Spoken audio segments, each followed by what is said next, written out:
ergooyinkii u soo gurmaday labada beelood ee walaalaha ee shaqaaqadu dhex martay ayaa ka hadlay saameynta ay reebtay colaad waxayna baaq dheer u direen ummadda Soomaaliyeed iyo hay-aduhu inay u soo gurmadaan dadkii ka barakacay goobihii ay deganaayeen waxayna sheegeen inay u baahan yihiin dadkaasi in loo gurmado waxaana ka mid ah hadaladooda joogna waxa weeye goobtii ay ka dhacay dagaalka sokeeye ee labada reer oo walaalaha ah intayadan hadda madasha joogta iyo in kale oo diyaara iyo in noo soo socota waxaan ilaah ka baryayaa isaga qaboojin kara dhibaatada meesha ka dhacday inuu intaas nagaga qaboojiyo isaga dawleh uu daweeyo isaga caafimaad leh uu caafimaadso annaga oo madaxdii dhaqanka ah oo intaas heliyada darteed u nimina uu nagu guuleeyo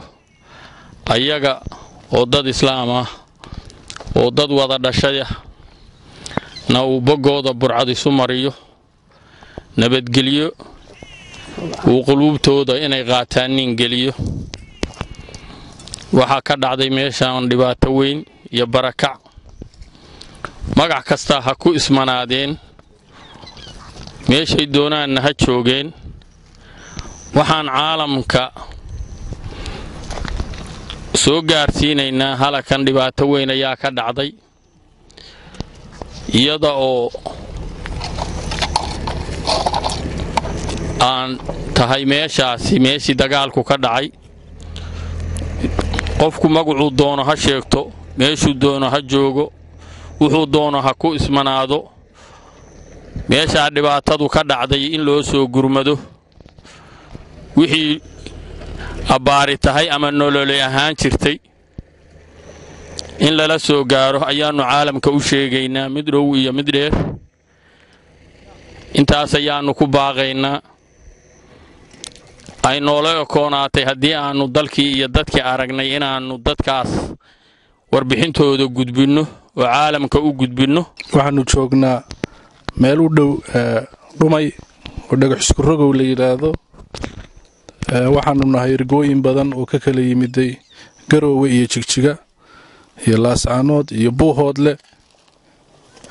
waxaan baaq xaga ugu duraynaa dhammaan muslimiinta muxsiniinta dadka Soomaaliyeed jahliyadaha maamulada nin walba magacuusita waxaan leenahay dhibaatadu meeshay ka dhacday markaanu aragnay dad badan oo barakacay hooyooyin dad waayeela caruur geedaha hoostooda joogta oo ilaa hadda wax loo qabtay ayna jirin in gargaar lala soo gaaro dadkaas way noo wada baahan yihiin walaalayaal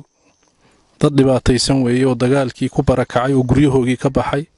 xilligana waynu garanaynaa waa xilli qabooba ah geedaha hoostooda umushii iyo waayeelkii iyo caruurtii fadhiyaan taasna dhibaatay ku tahay guryahoogii bay ka qaxeen colaada darteed marka cid walba oo wax taraysa waxaan ugu baaqaynaa dhibaato weyn baa xagga taala in loo soo gurmado in loo soo degdego sidoo Islaan Ciise sheegay cidii hore u keentayna waan u mahad celinaynaa jazaakumullahu khayr baan leenahay ilaahay miisaanka xasanaadka idinku biiriyo cidda wax soo wada meeshay doonaya ka soo wadeeyadana waxaan leenahay waa mahadsantihiin dadkani gurma degdeg ay u baahan yihiin haday caayada caalamiga tahay ku maxalli haday tahay haday maamul tahay haday shakhsiyaad tahay haday ganacsato tahay tii wax lagu bixinay way dadkaasi waxay ku jiraan way dhibaataysan yihiin guryahoogii bay ka qaxeen nabadgelyo darteed marka walaalayaal soo caawiyaan idin leenahay annagoo ah ergadii nabadeynta u joogtay labada arday walaalaha ah marka waxaan ka codsanaynaa oo ilaahay dartii uga codsanaynaa inay soo caawiyaan waxaan halkan ka sii daynaynaa baaq annagoo ah ergadii nabadeynta ee deegaanka labada beelood oo walaalay isku dileen waxaanu joognaa Dhumay iyo Kalabay dhexdooda kaam ah hawlihii reerka ayaanu ku jirnaa Jigjiga iyo Garoowe iyo Laascaanood iyo Buuhoodle saddexda gobol degaan baanu ka kala tirsannahay xaaladdu waxna waa qabannay wax badanna waa noo dhiman yihiin waxa galabta naga qaylisiiya waxa weeye waannu warkan u qabanaynaa dhibaatada meesha ka jirta ee bini'aadminimo ayaa runtii qayladaa nugu kalifaysa marar horena waannu ka hadallay iminkana waad aragtaanoo waannu u dhannahay qayladaasi waxa weeye degaamadaa laysku dilay dadkii maatada ahaa umulihii dadku waayeelka ahaa carruurtii agoomihii intuba waxay odhan yihiin bacad hoy ma haystaan biyo ma haystaan cunto ma haystaan caafimaad ma haystaan waxaannu u qaylinaynaa oo baaqa u diraynaa adduunka oo dhan cid allaale ciddii caawin karta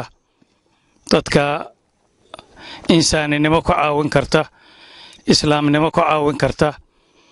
nooc ay ku caawin karaanba hay-adaha caalamiga ah kuwa maxalliga waxaannu leenahay waad maqlayseenoo 4 meelood baannu ka kala nimid maanta 4taa meelood iyo wixii la mida xaajada waxaannu doonaynaa waa markii 13aade inaannu nalagu xaq dhowro nalagu xurmeeyo iyo wax walba leh bannaankaa la joogaa